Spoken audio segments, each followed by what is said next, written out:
Epístola aos Hebreus, capítulo 1, versículo 1.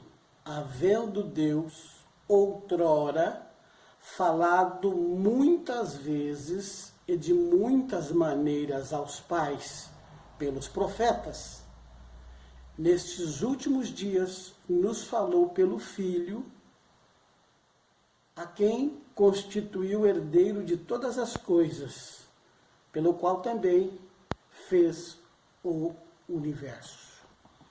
Palavra maravilhosa, escrita na Epístola de Hebreus, uma afirmação categórica de que Deus, em seu amor pela humanidade, confirmando o que está escrito em João 3,16, que Deus amou o mundo de tal maneira, e essa tal maneira fala sobre a intensidade desse amor de Deus, que deu o seu Filho unigênito para todo aquele que nele crê, não pereça, não apodreça, mas tenha vida eterna. Essa preocupação de Deus, esse amor de Deus em ação, como diria a saudosa irmã Ana Brasil, e o saudoso pastor Paulo Brasil, este amor em Deus, este amor de Deus em ação é o amor que nos transforma, é o amor que nos muda, é o amor que tem o poder de transformar a vida de um homem, que tem poder de transformar a vida de uma mulher. E é a partir do momento em que nós entramos em contato com este amor, que este amor pode fazer algo por nós. Como diz a palavra do Senhor no livro do profeta Isaías, capítulo 53, quando Isaías nos faz uma pergunta. Ele diz: quem creu em nossa pregação? E a quem se manifestou o braço do Senhor? Então Deus se manifesta, ou Deus pode se manifestar, porém, para que Ele faça tal coisa, é necessário que nós manifestemos em nós a fé na palavra de Deus. Porque aqui, esse versículo que nós lemos, o escritor está dizendo que havendo Deus outrora, isso ele está se referindo ao passado. Deus falou com os pais através dos profetas, mas agora no Novo Testamento, ele tem continuado a falar através do seu Filho Jesus, ou seja, do Evangelho do nosso Senhor e Salvador Jesus Cristo. Então, se Deus falou de muitas maneiras e muitas vezes no passado, no presente, Ele também o faz a mesma coisa. Muito bem, nos anos 90, melhor, nos anos 80, em 1984, quando eu comecei a minha trajetória no caminho, um dia, eu me lembro, era uma noite, estava começando a noite, e eu quis achar no rádio alguma palavra, algum programa evangélico, e não consegui. Não consegui achar. Então, naquela época, era muito difícil o contato, até mesmo com literaturas. Não havia o que há hoje. Hoje você pega o teu celular, abre aqui no YouTube, você encontra várias pessoas pregando, tem pessoas fazendo live, né, via Instagram, via WhatsApp, via Facebook. Hoje nós temos grande abundância de pessoas, né? Temos uma grande abundância de pessoas pregando a palavra de Deus. Temos em abundância muitos pregando o Evangelho. Isso é muito bom. Porém, nós temos que ter um cuidado. Porque se no passado, desde os dias de Elias, já havia muitos falsos profetas, também nos nossos dias, nós não vamos ser tão ingênuos assim, nós sabemos que nos nossos dias também é possível haver muitos falsos ensinadores da palavra de Deus. Então, nós também que ouvimos a palavra, como aqueles que pregam tem que ter responsabilidade, aquele que ouve também tem que entender que ele é responsável pela sua própria vida espiritual. Agora vem a pergunta: como nós devemos nos proceder diante, então, de tão grande quantidade de mensagens que chegam até nós? Como saber se a mensagem é verdadeira, se a mensagem é falsa? Como eu devo me proceder? Ou melhor, como eu devo proceder diante disso? Eu separei para a nossa meditação 3 expressões recorrentes em nosso meio que acontecem na palavra de Deus, que acontecem nos nossos dias. Essas 3 expressões são: está escrito; a segunda, assim diz o Senhor; e a terceira, digo eu, não o Senhor. Então nós temos que começar a distinguir essas 3 formas de expressões para que nós possamos avaliar se aquilo que alguém está dizendo realmente é dessa maneira. Como diz o ditado dos antigos, um olho no peixe, outro no gato. Então nós temos que avaliar tudo, como diz a palavra do Senhor, no livro de 1 Tessalonicenses, na epístola de 1 Tessalonicenses 5, 21, 20 e 21. A palavra diz: não desprezeis as profecias, mas, olha, não desprezeis, mas a palavra diz: mas avaliai tudo, julgai tudo e retende o que é bom. Agora, se a Bíblia está dizendo para você julgar, avaliar e reter o que é bom, é porque também, de uma certa forma, a Bíblia está deixando claro que existem profecias que não são boas. E na palavra de Deus no Velho Testamento, nós vamos ver muitos falsos profetas que surgiram querendo trazer para o povo uma mensagem, dizendo que era de Deus, que Deus estava falando com ele, e às vezes não era. Nós vamos ver isso nos dias de Jeremias, quando o profeta Ananias, que era descendente lá que era de Gibeão, ele veio e pregou uma palavra diante do sacerdote, tirou a canga do pescoço de Jeremias, que era ordenada por Deus, simbolizando 70 anos de cativeiro de Israel no Egito, e dizendo que não, tinha acabado. Tinha acabado. Não é isso, que assim diz o Senhor, acabou o cativeiro, dentro de 3 anos nós estaremos de volta. Então, e anulou a palavra verdadeira de Deus, ou pelo menos tentou anular. Jeremias achou estranho, mas como a pessoa estava profetizando ali, falando, ele não quis contender com a pessoa e foi embora. Sem a canga de madeira que Deus mandou ele fazer, colocar no pescoço. Aí Deus o encontrou e falou: cadê a canga, Jeremias? Senhor, o profeta lá na Ananias falou: não falei nada, não. Ele falou dele mesmo. Então Jeremias, aí Deus ordenou que Jeremias fosse lá no serralheiro da época, no ferreiro, e fez uma canga de ferro. E Jeremias falou para o profeta que esse profeta iria morrer por causa dessa profecia falsa que ele pregou. Então, veja bem, existem momentos que o próprio Deus se manifesta e nos mostra que aquela palavra está errada. É o que Jesus vai falar lá no Evangelho de João. Jesus, ele deixa bem claro, falou: as minhas ovelhas conhecem a minha voz. As minhas ovelhas sabem quando é eu que estou falando.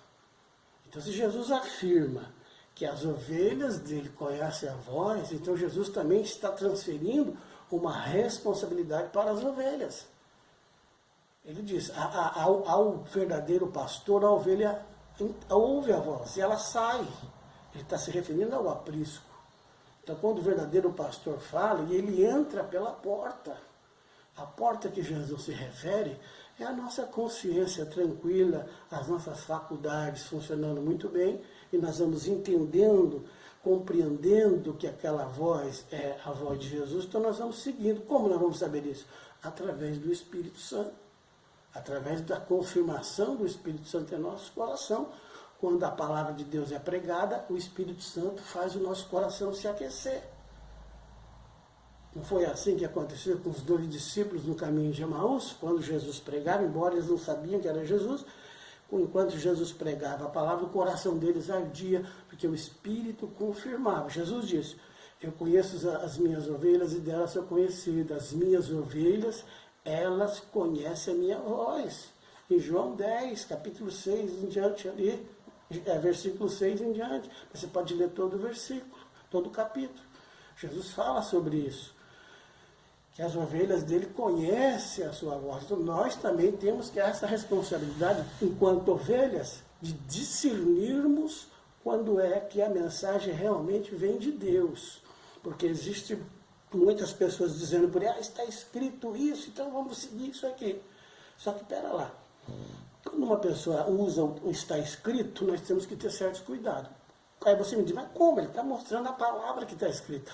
Só que aí nós temos que entender que se a pessoa está usando algo que está escrito, essa pessoa vai ter que interpretar.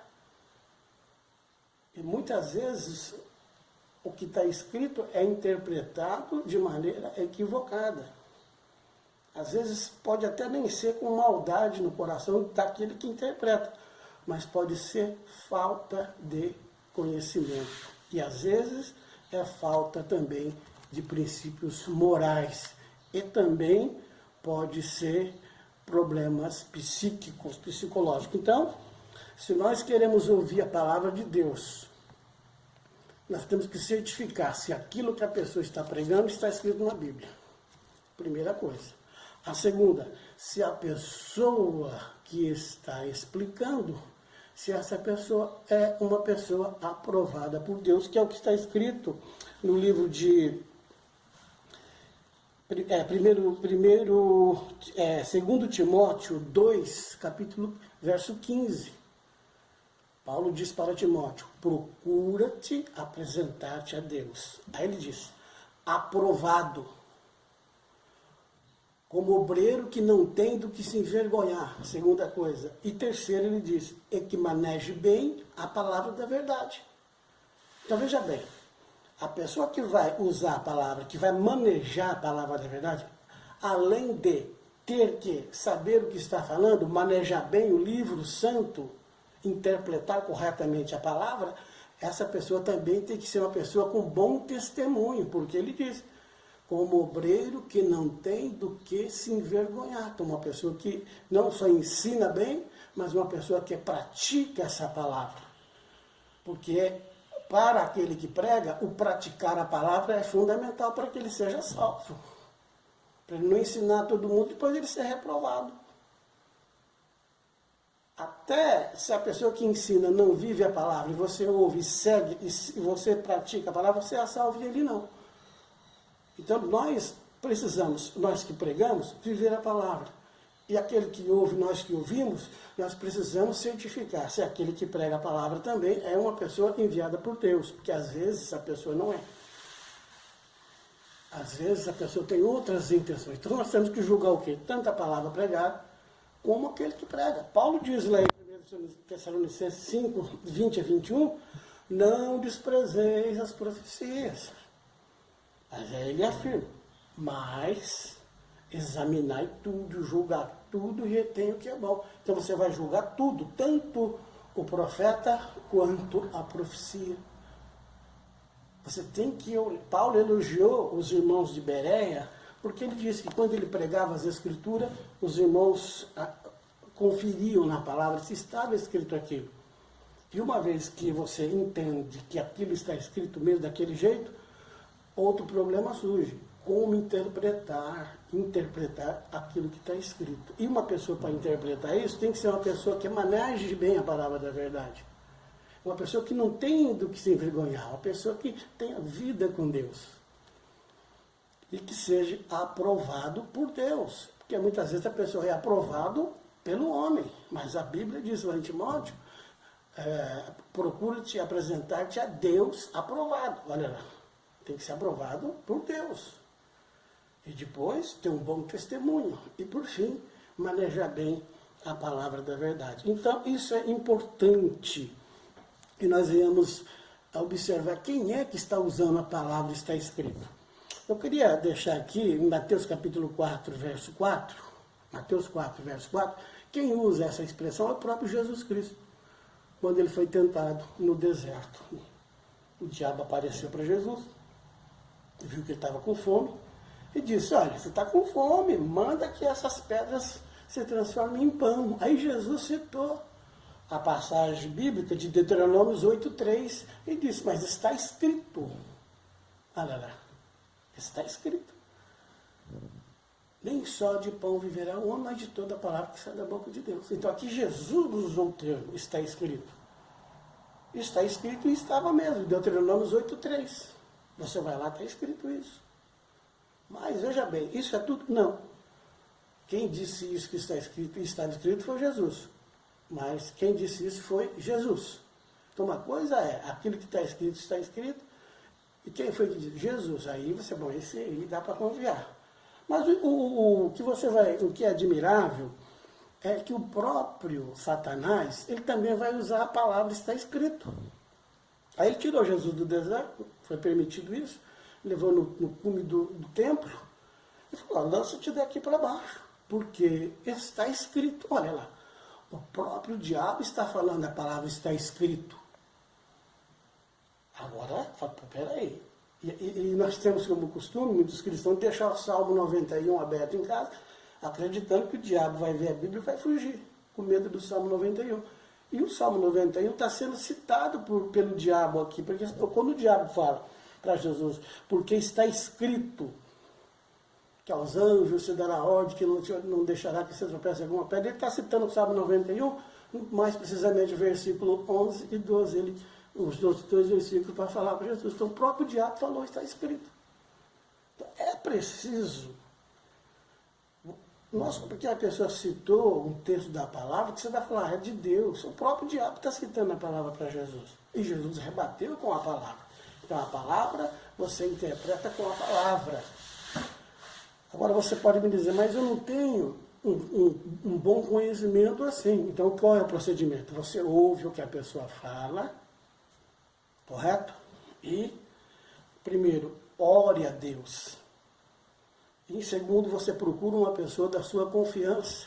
Uma pessoa que você vê que é íntegro, que é uma pessoa aprovada por Deus, que é uma pessoa que tem um bom testemunho, que ele não tem do que se envergonhar, e de uma pessoa que tem conhecimento bíblico, que maneja bem a palavra da verdade. Você pega aquela palavra que alguém te entregou, talvez pela rua, talvez até pela internet. Você está vendo uma live aí, a pessoa vê o teu nome e fala, ei, minha serva, tal, onde tal, te entrega um monte de palavras, geralmente de bênçãos, não é? Não só bênçãos, mas geralmente são bênçãos, e as pessoas se empolgam, e às vezes até atrapalha a pessoa com respeito à igreja que ela está indo. O pastor lá, na igreja que ela vai, prega as coisas de um jeito, ensina de um jeito, aí vem lá e começa a transmitir outro tipo de ensinamento, e confunde a mente da pessoa. Então, se você está numa igreja e confia no seu pastor, que ele é um homem íntegro, não fica aí atrás de profecias. A delivery aí, né? Não, fica aí. Mesmo que alguém te entregue uma palavra, você respeita, não despreza.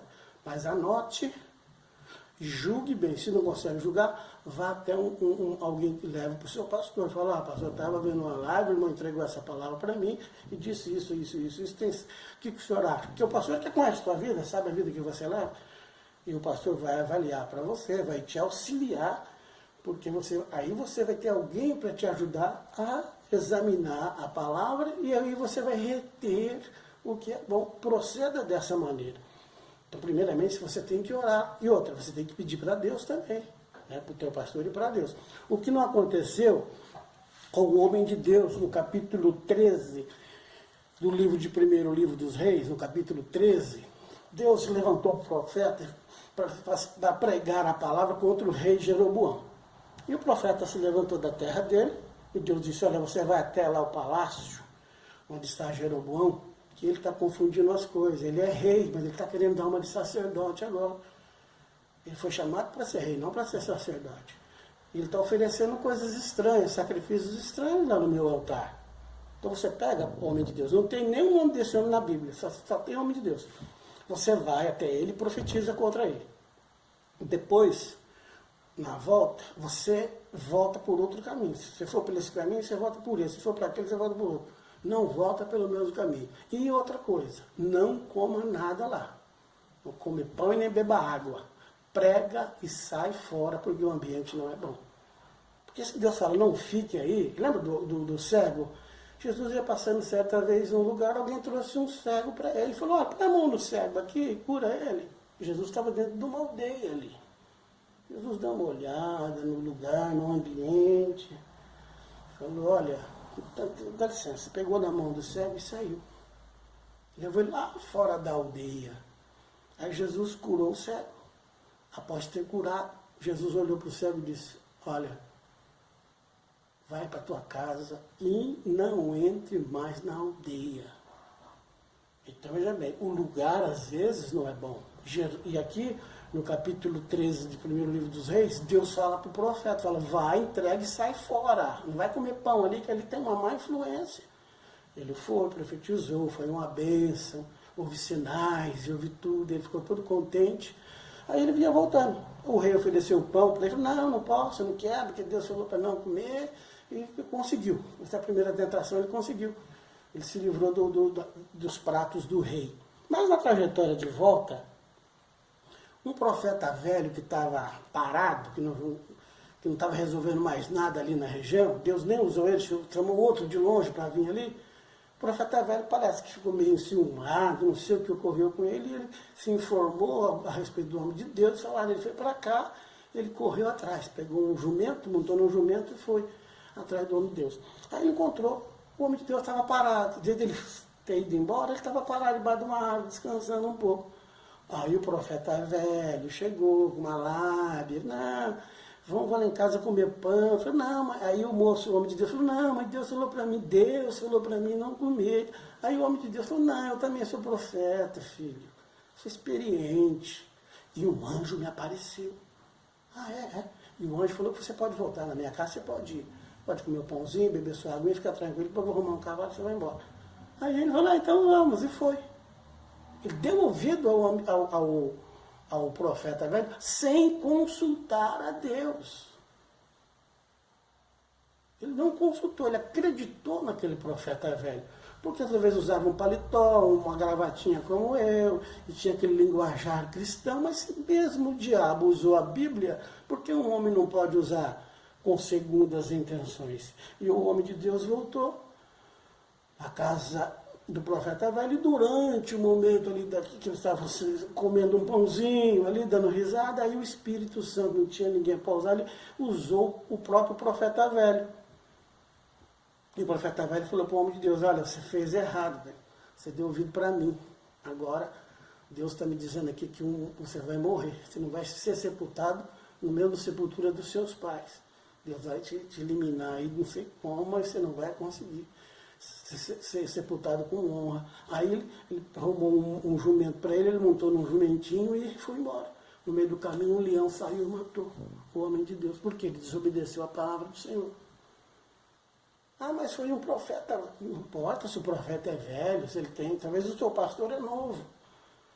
Aí vem um profeta muito antigo, velho, e começa a encher sua cabeça de coisas. E você desconfia do seu pastor novo, que é um homem de Deus, e fica atrás da palavra do profeta velho, e de repente quem vai morrer vai ser você. É preciso consultar a Deus. O homem de Deus não consultou a Deus. Consulte a Deus, ore. A palavra de Deus diz que na multidão dos conselhos não falta sabedoria. Então, busque os conselhos. Lê a palavra. O salmista Davi, no Salmo 119, 99, ele diz, eu tenho mais sabedoria do que os meus mestres. Eu sou mais sábio do que meus mestres, porque eu medito na sua palavra. Então, você que deseja ouvir a palavra, gosta de ouvir a palavra, aconselho-te que estude a palavra, para você mesmo ter o seu conhecimento. Não é só mestre que tem a palavra. Davi está dizendo, eu medito na tua palavra. Meditando na palavra, Davi conseguiu a sabedoria. Então nós precisamos ser sábios. Nós precisamos adquirir essa sabedoria, ouvindo pessoas idôneas, pessoas cheias do Espírito Santo, pessoas que têm testemunho, pessoas que têm conhecimento e principalmente pessoas que têm um coração bom. Além do bom testemunho e do conhecimento, nós temos que avaliar outra coisa. Sabe o quê? O perfil psicológico da pessoa. Que há casos de psicopatia no meio do povo de Deus. Quando uma pessoa começa a fazer certas coisas, igual esse profeta, não, o anjo me falou, tem gente que é psicopata, velho. Se você ficar atrás dele, você vai, pessoas que não sabem o que está fazendo. Pessoas que têm a mente perturbada. E pasmem, segundo ouvi uma psiquiatra falando, ou um psiquiatra falando a respeito, ele disse que geralmente os psicopatas nem todos são assassinos, não, mas eles têm tendência de querer manipular pessoas. E geralmente eles gostam de política e religião. Você entendeu? Talvez o bonitão está lá com terninho e gravata, falando coisas que depois você descobre que são coisas terríveis, e você, mas como pode um homem de Deus? Não estou dizendo que são todos, mas muitos têm tendência a essa psicopatia. É um pequeno psicopata, um psicopata perfeito, grande psicopata. Então nós temos a nossa vida para tomar conta. Por isso a palavra diz, examinai tudo, retém que é bom. Não vai desprezar as profecias, mas julgai tudo. E julgai pela palavra. Porque, como eu disse, até mesmo o inimigo surge falando os salmos, recitando os salmos para nós. Brincadeira, hein? Primeiro ele vai lá no Éden, primeiro no céu ele engana os anjos. Depois vai lá no Éden, engana Adão e Eva no estado de perfeição. Conseguiu enganar, né? Contradizendo a palavra de Deus. Lá no céu ele prometeu coisas, provavelmente para os anjos. Quando eu estiver no poder, eu vou colocar você aqui, você ali, você no lugar de Miguel, você vai ficar no lugar do Gabriel. Começou, quem sabe ele fez isso, né? Mas se eu conseguir chegar no poder, vou pôr você no lugar do Miguel, você no lugar do Gabriel e pronto. Quer dizer, porque a Bíblia diz lá no Apocalipse que o espírito da Babilônia, que é o espírito do diabo, é o espírito do comércio, aqueles que começam a prometer coisa para você. Olha, o dia que eu for o pastor, presidente aqui, eu vou pôr você para tomar conta daquela igreja lá, você daqui. Isso tudo tipo de conversa do espírito da Babilônia, não do Espírito Santo. Porque quem coloca a pessoa e tira é o Espírito Santo. Josué serviu Moisés a vida toda, ali, como servo. Quem sabe alguma pessoa olhou e falou, esse Josué não vira nada, fica só atrás de Moisés, atrás de Moisés, atrás de Moisés. Esse homem não tem personalidade. Passou o tempo, Moisés morre. Aí, um belo dia, Deus apareceu para Josué e disse, olha Josué, a partir de amanhã eu vou começar a te engrandecer diante do povo. Veja, foi na travessia do Jordão.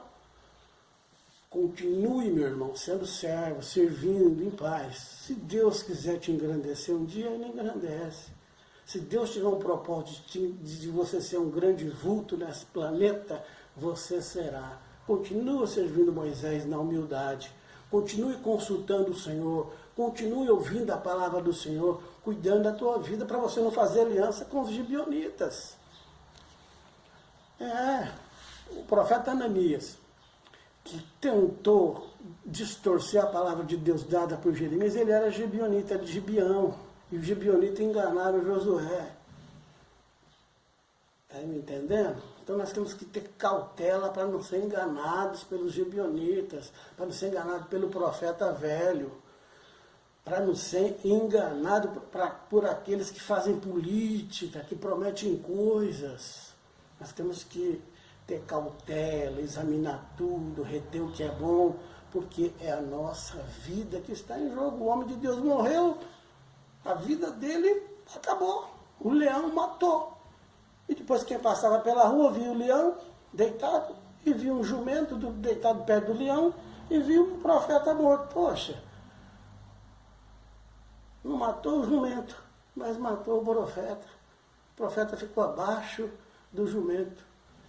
Diz a história que um dia o filósofo Sócrates estava em pé numa praça, passou um cidadão e deu um chute na canela de Sócrates.